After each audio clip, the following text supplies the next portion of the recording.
মহারাজ, অনেকদিন ধরে একটা কথা বলবো ভাবছি, কিন্তু বলতে পারছি না মহারাজ। তা মহারাজকে না বলে কথাটা চেপে রেখেছো কেন গোপাল? আপনি আপনার মুখের দরজা আর কানের জানালা বন্ধ রাখলে খুশি হব। যাই হোক, আমি জানতে চাইছি, আপনি তো কৃষ্ণনগরের রাজাধিরাজ মহারাজ কৃষ্ণচন্দ্র। হ্যাঁ, তো এতদিন পরে তোমার কি সে ব্যাপারে কোনো সন্দেহ আছে নাকি? না মহারাজ, আমার এই ব্যাপারে কোনো সন্দেহই নেই, কিন্তু একটা জিনিস জানতে চাই যে ওই আপনার শাসনকাল সম্বন্ধে আপনার নিজের জানতে ইচ্ছে করে কিনা। এতে অত জানা বোঝার কি আছে?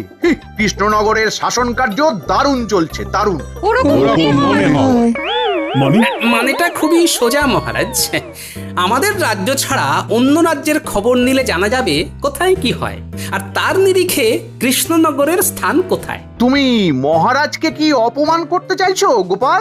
এই ধৃষ্টতা এই অধম গোপালের নেই মন্ত্রী মশাই, তবে ভালোরও তো ভালো আছে, তাই বললাম আর কি। আমাদের প্রজাদের তো পূর্ণিমা অমাবস্যা এটা সেটা সমস্যা লেগেই আছে। তা বাকি রাজ্যে কিভাবে সব সমস্যার সমাধান হচ্ছে আমারও মনে হয় সেটা জানা খুবই জরুরি। গোপাল ঠিকই বলছে, নিজের সৌন্দর্য কখনো নিজে বোঝা যায় না। বাইরের একটা দ্বিতীয় বা তৃতীয় ব্যক্তি যদি সুন্দর বলে তবেই আসল সুন্দর। এই তো মহারাজ, আপনার একদম খোলতাই মাথা। কি সুন্দর আমি চট করে বললাম আর আপনি ঝট করে বুঝে গেলেন। শোনো গোপাল, কোথায় কেমন রাজ্য পরিচালনা হচ্ছে সেই ব্যাপারে তোমাদের খোঁজ খবর নিতে হবে। যদি কোথাও থেকে ভালো কোনো বুদ্ধি পাওয়া যায় যা আমাদের রাজ্যের কল্যাণে কাজে লাগানো যাবে, তাহলে আমরা সেটা কাজে লাগাবো।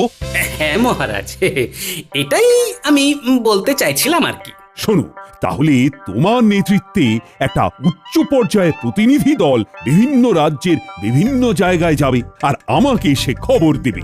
না না, এসব উচিত নয়। এত তুলনা করে সময় নষ্ট করার কোনো মানেই হয় না।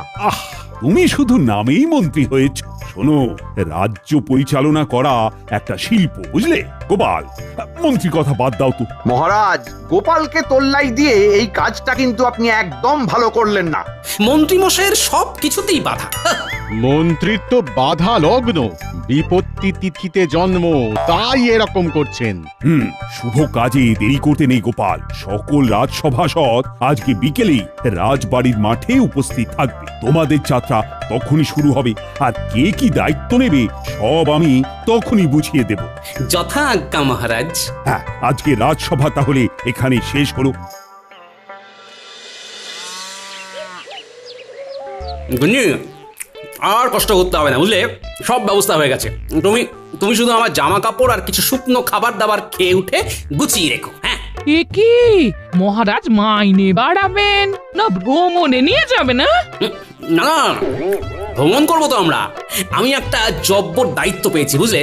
ওই প্রতিনিধি দলের মাথা বলে কথা। ভালো, যা হবার তো সেই মহারাজেরই হবে, আমাদের আর কি। বেতন তো আর বাড়বে না। আমি তো বেতন বাড়ানোর কথা একবারও রাজসভায় উল্লেখ করিনি। তাহলে কি করে কাজ হবে? কাজ তো হতেই হবে গিন্নি। সকালে রাজসভায় যেটা করেছি সেটা হলো পূর্ব রাগ, এরপরে বিকেল থেকে শুরু হবে অনুরাগ, তারপরে হবে ভীষণ রাগ, আর এই রাগের আগুনে জল ঢালতেই মহারাজ বেতন বাড়িয়ে দেবেন। তুমি কি সাংঘাতিক কথা বলো, আমি তার মাথা মুন্ডু কিছুই বুঝতে পারি না। এখন কিচ্ছু বুঝতে হবে না গিন্নি, আগে মহারাজের প্রতিনিধি হয়ে ঘুরে বেড়ানোর মজাটা আচ্ছা করে নেব, তারপর ধীরে ধীরে আসল কাজ সারবো। ভালো।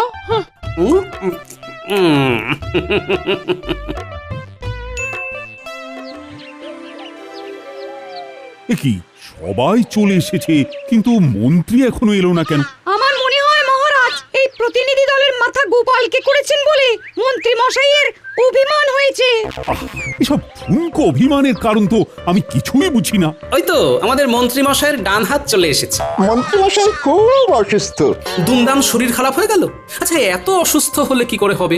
এরপরে যখন অন্য রাজ্যের খবর কানে আসবে তখন তো মাথা ভোঁ ভোঁ করবে।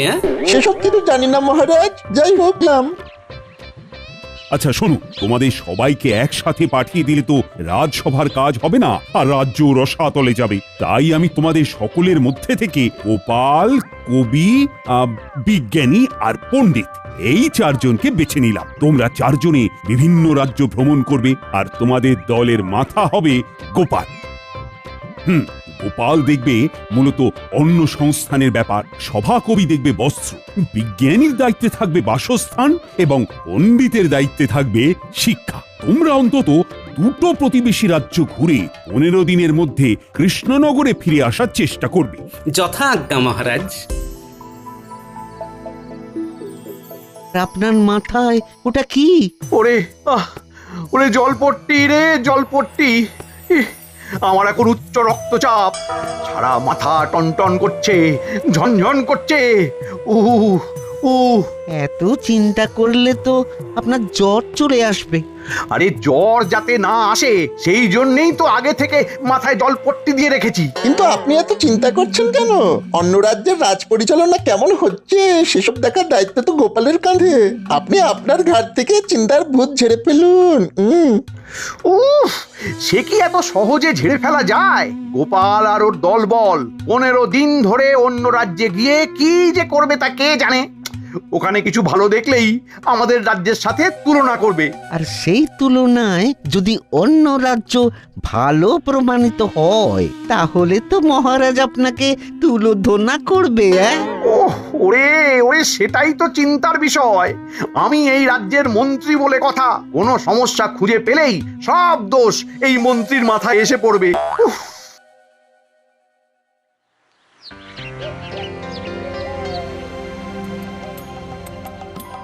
আরে আরে, কৃষ্ণনগরের সভাসদগঞ্জে সবাই আসেনি খাম্বাজরাজ, শুধু আমরা চারজন মাত্র, আমি, সভাকবি, বিজ্ঞানী আর পণ্ডিত। তা বিনা নিমন্ত্রণে হঠাৎ করে হাজির, কোনো কারণ আছে বুঝি? এ কেমন কথা মন্ত্রী? ওনারা আমাদের অতিথি, অতিথিদের সাথে কেউ এইরকম আচার আচরণ করে? ভুল হয়ে গেছে মহারাজ, আপনারা এত দূর থেকে এসেছেন, আসুন আপনারা অতিথিশালায় এসে বসুন, আমি আপনাদের খাওয়া দাওয়া আর বিশ্রামের বন্দোবস্ত করছি। হে কি গোপাল, দুপুরে আমাদের খাওয়া তো কখন হয়ে গেছে, কিন্তু তুমি এখনো খাচ্ছ? আর বলো না বিজ্ঞানী, ওই পোলাওয়ের সাথে মাংসের ঝোলটা যা বানিয়েছে না, আমি লোভ সামলাতে পারিনি, তাই খাম্বাজরাজের রাধুনির কাছ থেকে একটু চেয়ে আনলাম আর কি। বিকেলে তো আবার মুড়ি তেলে ভাজা খেতে দেবে বললো। সেটাও হজম করে নেব। খাচ্ছে গোপাল, দাচ্ছে গোপাল, বাড়ছে তাহারে ভুঁড়ি, এখনো খাচ্ছে মাংস পোলাও, বিকেলে খাবে মুড়ি। কি গোপাল, তোমাদের যত্ন আত্মীর কোনো ত্রুটি হয়নি তো? না না খাম্বাজরাজ, কি যে বলেন। যাই হোক, আসার পর থেকে আপনার সাথে অনেক কথাই হয়েছে, কিন্তু জরুরি কথাটাই হয়নি। হ্যাঁ বলো গোপাল। আমার মনে হয় ওই আলোচনাটা একটু বাইরে হাঁটতে হাঁটতে করলে ভালো হয়। এত খাওয়া দাওয়া হচ্ছে, খাবারটাও হজম হয়ে যাবে আর কি। হ্যাঁ তাহলে তাই চলো, এই তোমরাও সবাই এসো। যত্র হটন্তি তত্র ভুঁড়ি কমন্তি। আমরা আসলে ওই মহারাজ কৃষ্ণচন্দ্রের প্রতিনিধি হিসেবে এখন বেশ কিছু রাজ্য ভ্রমণে বেরিয়েছি। বাহ, বেশ ভালো।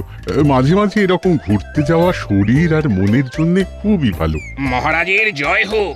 মহারাজ, এই নিন আপনার দুপুরের শরবত, আপনি তো না খেয়েই বেরিয়ে পড়েছেন। কই দেখি দেখি।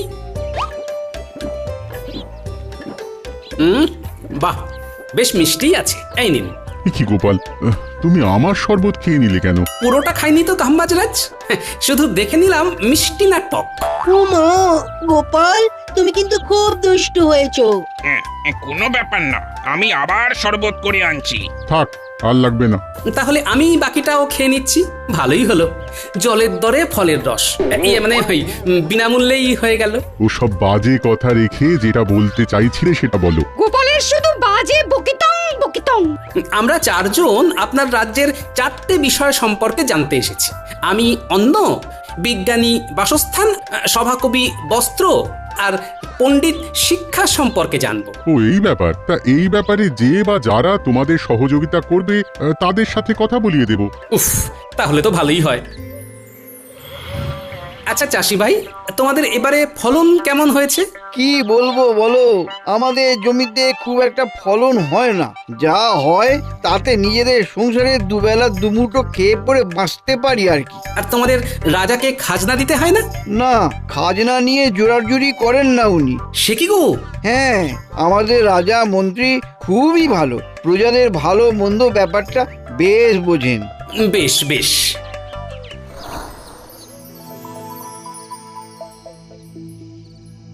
মা, তোমরা কত শাড়ি বুনছো গো? শাড়ির তেমন বিক্রি নেই গো, আগে তো লোকজন খেয়ে পরে বাঁচবে। তাহলে কি করো তোমরা? সংসার কি করে চলে?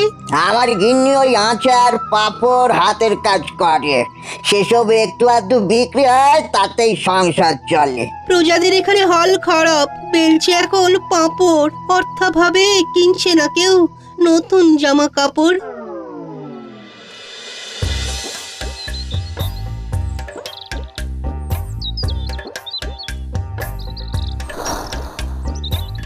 আচ্ছা, সেই জন্যে খাম্বাজ রাজ্যে নতুন বাড়িঘর হচ্ছে না। বুঝেছি। বেশ বেশ, আমি চলি গো।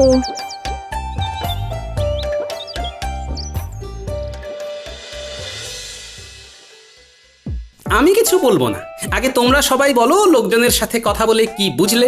আমি বলছি, এই রাজ্যে প্রজাদের তেমন রোজগার নেই, কিন্তু সবাই বেশ হাসি খুশি আছে। কারো কাছ থেকে খাজনা নেওয়ার জোড়াজুড়ি নেই। মা, আমাদের কৃষ্ণনগর সব দিক থেকে অনেক এগিয়ে। হ্যাঁ হ্যাঁ, রাত হতে চললো, চলুন আপনারা সবাই নৈশ ভোজন করবেন, চলুন। হ্যাঁ, তা যাচ্ছি, কিন্তু একটা কথা বলো তো, তোমাদের রাজা তোমাদের ঠিক মতো বেতনপত্র দেন? হ্যাঁ দেন তো, আমার দেশের বাড়ি তো অনেক দূর, তাই ভেবেছিলাম এই চাকরিটা আমি ছেড়ে দেব। তখন তিনি বললেন এই রাজ্যেই মা বাবা স্ত্রী সন্তানকে নিয়ে আসতে, আমিও নিয়ে এলাম।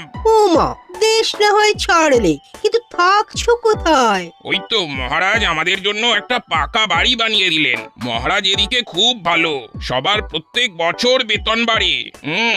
বাহ, চলো।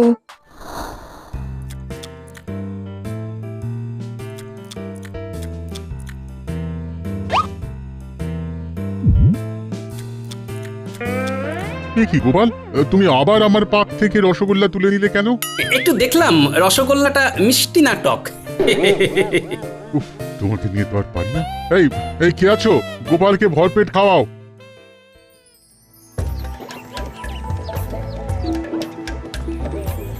এবার আমরা বর্ধমান রাজ্যে যাব। তারপরে আরো যদি সময় থাকে তাহলে আরো বেশ কিছু রাজ্য ঘুরে দেখব।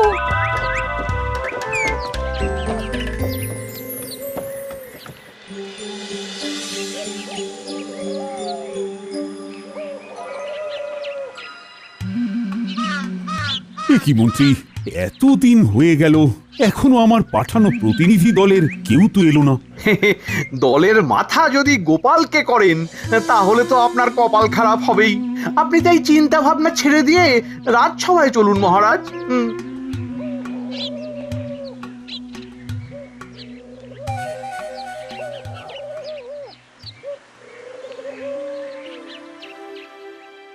এত ভাববেন না মহারাজ, ওনারা নিশ্চয়ই খুব তাড়াতাড়ি চলে আসবেন।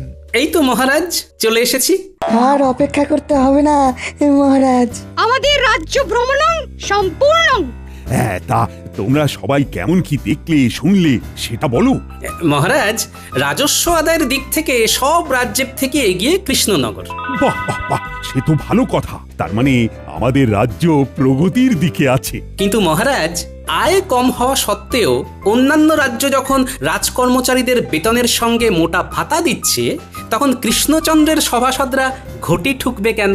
কাজ না করে খালি বেতন বেতন করলে চলবে? অন্য রাজ্যের রোজগার কম, সভাসদের বেতন বেশি, আমাদের এখানে কম বেতনেই থাকতে হবে খুশি। আমার আর আজকে কিছু ভালো লাগছে না। যা কথা হবে আগামীকাল। তোমরা যে যার বাড়ি চলে যাও, আগামীকাল এই নিয়ে কথা হবে। মহারাজ, আজকে কিন্তু একটা হেস্তনেস্ত করতেই হবে, আমি বলবো না। মহারাজ, খাম্বাজ রাজ্যে বর্ধমান রাজ্যে আমাদের মতন শিক্ষার সুব্যবস্থা নেই, থাকলেও পাঠশালায় ছেলে বলে আসে না। আমার যদি বেতন না বাড়ে তাহলে আমি কি করে পড়ানোর অনুপ্রেরণা পাবো? ও মা, অবস্থা তাঁত শিল্পেও মহারাজ। এখন তাঁতিরা পাঁপড় বেলছে, আর আমাদের সভাসদরাই যদি ভালো কাপড় জামা না পরে তাহলে তো একই অবস্থা আমাদের রাজ্যেও হবে। মাইনেটা বাড়ান না। হ্যাঁ মহারাজ। ওরা সবাই সত্যি বলছেন। আর কতদিন পুরানো বেতনে কাজ করব? বাজারের পচা শাক সবজি আর মাছ খেয়ে থাকবো নাকি? সেসব খেয়ে রোগ হলে আবার পাচনের খরচ। আচ্ছা দেখছি। উফ অমন্ত্রী, আমাদের কোষাগারের কি অবস্থা? মহারাজ, কোষাগারের যা অবস্থা তাতে বেতন বাড়াতে গেলে প্রজা কল্যাণমূলক কাজ সব বন্ধ হয়ে যাবে মহারাজ। ও বাবা, তাহলে তো বেতন বাড়ানো যাবে না। রাখুন তো মন্ত্রীর কথা। একদম বাজে কথা বলবে না গোপাল। মহারাজ এক কথার মানুষ, আর তাই বেতন বাড়বে না যখন একবার বলে দিয়েছেন তখন আর বাড়বে না। আমরাও তাহলে ছাড়বো না। হ্যাঁ, আমরা রাজবাড়ির দরজার সামনে সবাই ধর্নায় বসবো, আমরণ অনশন করব। হ্যাঁ হ্যাঁ, সকল রাজ্যবাসী জানুক আমাদের মহারাজ কতটা নির্দয়, আর তারপরে সবার সামনে মহারাজের নাক কাটা যাবে। চলুন সবাই ধর্নায় বসি।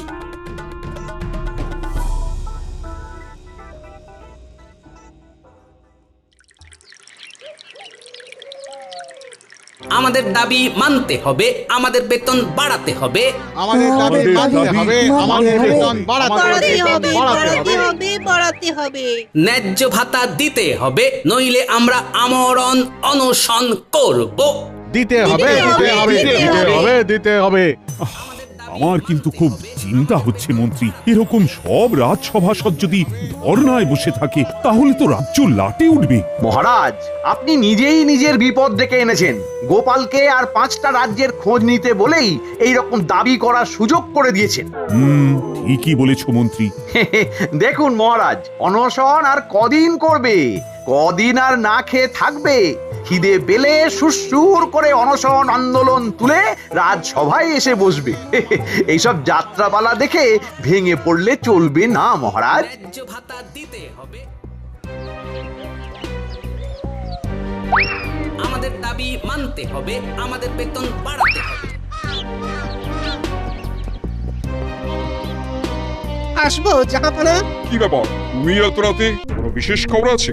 আছে জাহাপানা আছে। আমি এখন কৃষ্ণনগর থেকেই আসছি একটা খবর দেওয়ার জন্য। আমাদের দাবি মানতে হবে, আমাদের বেতন বাড়াতে হবে, ন্যায্য ভাতা দিতে হবে, দিতে হবে, দিতে হবে, দিতে হবে, দিতে হবে। কি এত বড় সাহস? ঠিক আছে, আজ এক্ষুনি দুধ পাঠাও, আমি সব খবর চাই। ঠিক আছে জাহাপানা, আমি দুধকে এক্ষুনি ওখানে পাঠাচ্ছি। মহারাজ কৃষ্ণচন্দ্রের জয় হোক। নবাব বাহাদুর আপনার জন্য এই পত্র পাঠিয়েছেন মহারাজ। সর্বনাশ, আগামীকাল নবাব বাহাদুর আসছেন। আর সেই রাজ কর্মচারীদের সাথে অসন্তোষ নিয়ে কথা বলবেন। এই ছেড়েছে, তাহলে তো সারে সর্বনাশ মহারাজ। তাহলে কিছু তো বুদ্ধি দাও, কিভাবে নবাবের হাত থেকে রেহাই পাবো। আরে আমার তো যত সব অকম্মার ঢেকি। এখন তো দেখছি যাদের জন্য আমার বিপদ তাদের কাছেই যেতে হবে।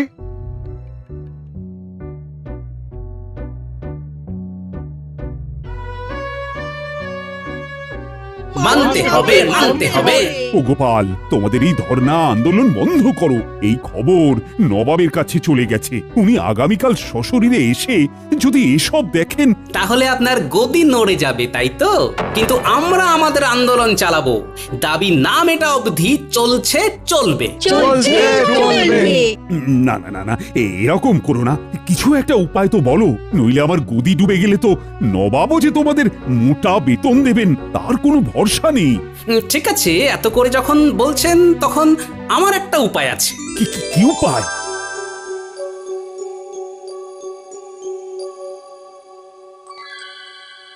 আচ্ছা, বেশ বেশ। কি কৃষ্ণচন্দ্র, শুনলাম সব সভাসদ ধর্ণা করছে, অনশন করছে। না, আমরা ওসব করছি না, আমরা রাজবাড়ির কাজ করছি। এই যে আমি দরজা জানলা পরিষ্কার করছি। মহারাজ, রান্না হয়ে গেছে, আমি খাবার ঘরে গিয়ে খাবারটা রাখছি, কেমন? আচ্ছা বেশ। কি রাজসভাসদরা তো এসব দাসীদের কাজ করছে। ওরাই করতে চায় আর কি। আপনি একটু বাগানটা ঘুরে আসুন। আচ্ছা।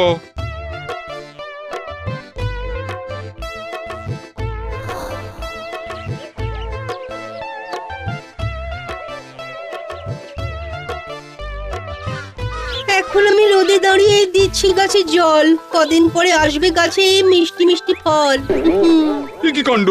জাহাপনা, কোনো কাজই ছোট নয়। বেতন বা ভাতা উপযুক্ত হারে না পেয়ে আমরা বাধ্য হয়ে এমন এমন কাজ করছি, এতে রোজগারটা যা একটু বাড়ে।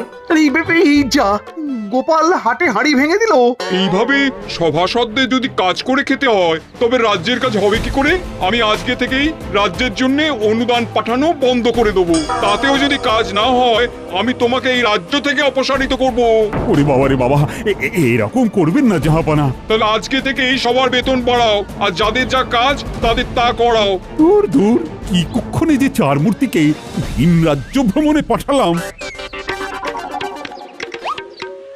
ও মা গো,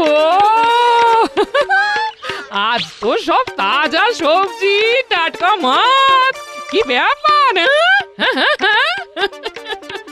সবই কায়দা করে ফায়দা। মানে ওই বুদ্ধির জোরে বেতন বাড়ার ফল। নিয়মিত এইরকম মজার মজার ভিডিও পেতে চ্যানেলটি সাবস্ক্রাইব করে বেল বাজাতে ভুলবেন না। আমাদের পাশেই থাকবেন।